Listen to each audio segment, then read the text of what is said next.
शिक्षणाचा प्रचार व प्रसार करण्यासाठी तसेच सर्वसामान्य घरातील मुलांना शिक्षणाच्या प्रवाहात आणण्यासाठी शासन विविध प्रयत्न करत असतानाच ठाण्यातील राबोडी येथील सरस्वती इंग्रजी माध्यमाच्या शाळेने अचानक फी वाढ केल्याने पालक वर्ग आक्रमक झाल्याची घटना समोर आली आहे.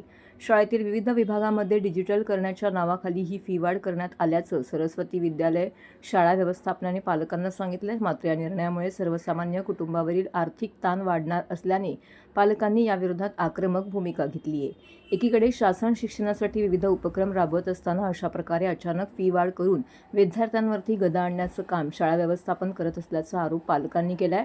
या पार्श्वभूमीवरती संतप्त पालकांनी आज ठाणे शहर विधानसभेचे आमदार संजय केळकर यांची भेट घेऊन आपली व्यथा मांडली आहे. तसेच या संदर्भात आमदार संजय केळकर यांना निवेदनही देण्यात आले.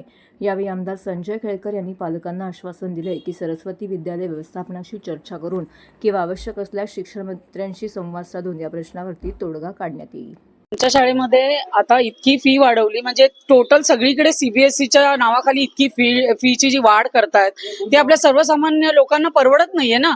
आता जर तुम्ही डायरेक्ट 15 ते 20% जर तुम्ही एव्हरी इयर वाढवाल तर कशी, म्हणजे आपला पगार पण तेवढा वाढत नाही, कशी खिशाला म्हणजे आता जर तुम्ही सिंगल चाइल्डला एज्युकेशन देऊच शकत नाही असं झालं तर तुम्ही सिबलिंगचा कसा विचार करणार, असं झालं ना. त्यामुळे आता शाळेने आमचं काही ऐकलं नाही. त्याच्यामुळे आम्ही आमदार श्री संजय केळकरजी सरांकडे आमचं विनंती अर्ज घेऊन आलो होतात.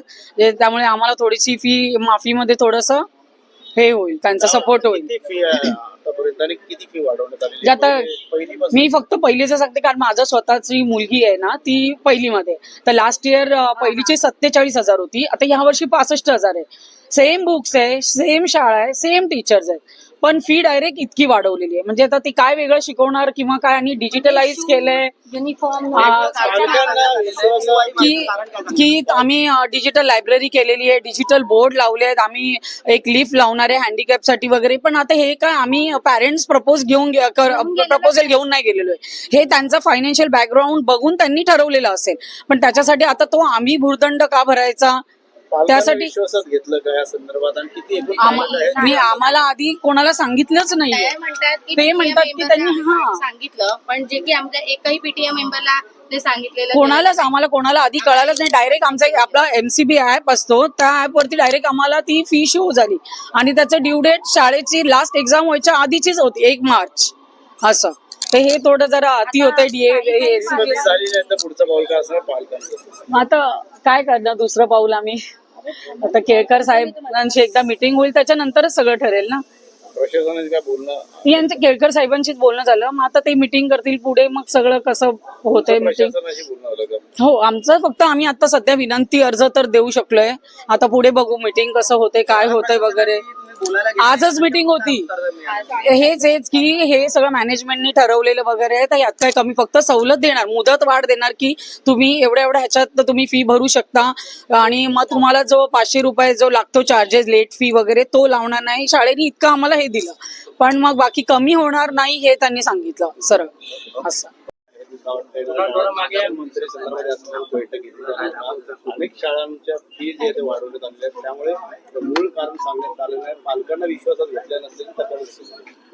नाही, आता ही दुसरी शाळा आहे. 4 दिवसापूर्वी पण घोडबंदरच्या एका शाळेचे पालक माझ्याकडे आले होते. आज या ठिकाणी राबोडीमध्ये जी शाळा आहे सरस्वती स्कूल, यांची शेकडो पालकांनी आज माझी भेट घेतली आणि त्यांचं म्हणणं जे आहे ते न्याय्य आहे.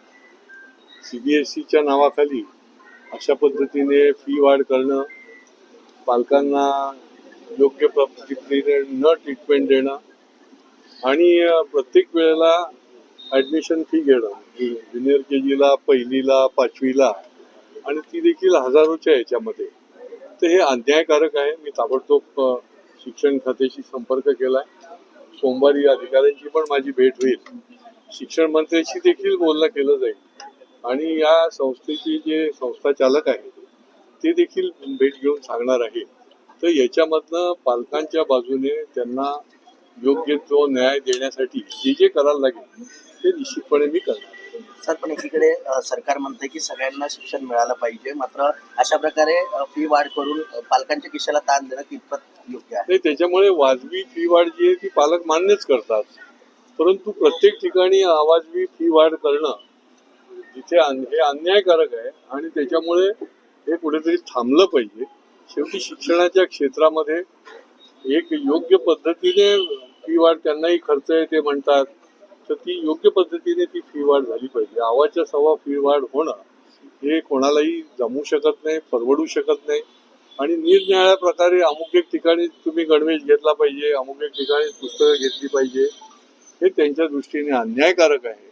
आणि त्याच्यामुळे हे अन्याय दूर करण्याकरता जे करता येईल ते आम्ही ठामपणे निश्चितपणे करतो. तर जिल्हा परिषद असेल, ठाणे महानगरपालिका असेल, यांची कुठेतरी वचक राहिली नाही की काय, त्यामुळे या संदर्भात म्हणजे शाळेतल्या अनेक शिक्षण आणि संस्था आहेत. याच्यामध्ये काही प्रमाणामध्ये तथ्य आहे की मोठ्या इंटरनॅशनल स्कूलच्या बाबतीमध्ये देखील शिक्षणाधिकाऱ्याला त्याच्या नोटिशीला देखील केराची टोपली दाखवलेली आम्ही बघितलेली आहे. आणि त्याच्यामुळे आता शासनाने देखील शिक्षण खात्याने हे कठोर भूमिका आता घ्यायला सुरुवात केलेली आहे की अशा पद्धतीने जर कोणी वेठी मुलांना धरत असेल, पालकांना धरत असेल, तर ते सहन केलं जाणार नाही. आणि त्याची मान्यता देखील वेळ पडली तर आम्ही रद्द करू. कारण की त्याला महाराष्ट्र शिक्षण सरकारची देखील मान्यता लागते, परवानगी लागते. आणि त्याच्यामुळे त्या दृष्टीने देखील पुढच्या काळामध्ये पावलं उचलली जातील. शिक्षण मंत्र्यांकडे कशा प्रकारचे पाठपुरावा असणार आहे. आता या पातळीवर जर नाही झालं तर ताबडतोब शिक्षण मंत्र्यांशी आम्ही बोलणार. आणि त्या दृष्टीने यांचं जे न्याय्य बाजू आहे, ती न्याय्य बाजू ही जरी उतरवली जाईल. तर अनेक शाळा ज्या आहेत त्या अनलिगल चालू आहेत, मागे देखील आवाज उचललेला इलिगल होता. बोगस शाळांच्या बाबतीमध्ये पालक आणि विद्यार्थ्यांचं याच्यामध्ये फार मोठं नुकसान होतं. मागे जवळजवळ 47 शाळा बोगस आहेत. बोगस म्हणजे अनधिकृत चालवल्या जात आहेत. याच्यामुळे या पालकांचं आणि विद्यार्थ्यांचं नुकसान होतं. आणि त्यामुळे त्याच्यावर कठोर कारवाई करावी अशा प्रकारची आपण भूमिका घेतली होती. आणि त्याला अनुसरून त्यांनी देखील शिक्षण विभागाने आणि महापालिकेने त्यांच्यावर कठोरपणे नोटिसा दिल्या. तरी देखील त्या शाळा ज्या आहेत त्या चालू राहिल्या. आणि त्याच्यामुळे त्यांच्यावर पोलिसी म्हणजे गुन्हे दाखल केले जावे अशा पद्धतीची भूमिका आम्ही त्यांच्याकडे मागणी केली. आता त्याच्यावर देखील ते काम करतायत. आणि या अनधिकृत शाळा ज्या आहेत या बंद झाल्या पाहिजेत. कारण की याच्यामध्ये केवळ त्यांचं नाही तर या मुलांचं नुकसान होतं. कारण त्यांना त्याच्यानंतर कुठेही जाता येत नाही. तर अनेक